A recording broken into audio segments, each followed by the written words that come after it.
किसी भी दोस्ती को सच्ची दोस्ती तभी माना जाता है जब आप अपने दोस्त को खाने पर अपने घर बुलाते हैं और दोनों दोस्त मिलकर एक साथ खाना खाते हैं। और इसी तरह से कूटनीति में इस प्रकार के प्राइवेट डिनर्स को बहुत महत्वपूर्ण माना जाता है। जब दो देशों के रिश्तों में भरोसा बहुत ज़्यादा होता है तो बातचीत की शुरुआत अक्सर इस प्रकार के एक प्राइवेट डिनर से या लंच से ही होती है। और आज प्रधानमंत्री मोदी ने अपने दोस्त राष्ट्रपति पुतिन को प्राइवेट डिनर पर बुलाकर यह संदेश दिया है कि उनकी दोस्ती सिर्फ औपचारिकताओं से बंधी हुई नहीं है। इन दोनों नेताओं की इस डिनर डिप्लोमेसी का एक बहुत गहरा मतलब है और दोनों नेताओं के बीच अनौपचारिक लेकिन महत्वपूर्ण और व्यक्तिगत बातचीत की शुरुआत आज यहीं से हो रही है।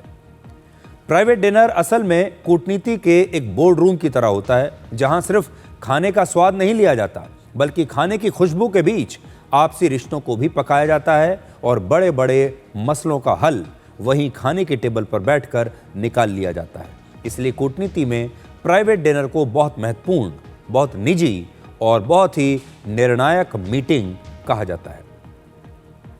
वर्ष 2024 में जब प्रधानमंत्री मोदी रशिया गए थे, उस समय भी राष्ट्रपति पुतिन ने उनके लिए एक प्राइवेट डिनर का आयोजन किया था और दोनों नेता ये समझते हैं कि दोस्ती की बहुत सारी बातें कैमरे और प्रोटोकॉल के बीच नहीं की जा सकती।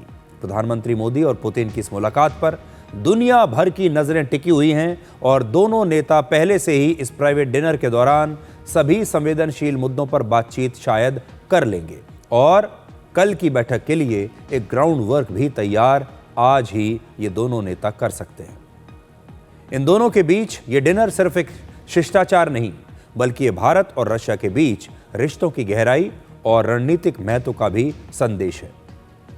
ये दोनों नेता अब तक इन वार्षिक शिखर सम्मेलनों में 8 बार मिल चुके हैं और कल उनकी ये 9वीं मुलाकात होगी भारत रूस शिखर सम्मेलन में। और मोदी और पुतिन ऐसे दो बड़े नेता हैं जो दुनिया की 160 करोड़ से ज्यादा जनता के प्रतिनिधि हैं। 160 करोड़ से ज्यादा लोगों के प्रतिनिधि हैं और दोनों देशों में दुनिया की 2 सबसे ताकतवर सेनाएं हैं। इसलिए इस मुलाकात और उसके नतीजों पर पूरी दुनिया की नजर रहेगी।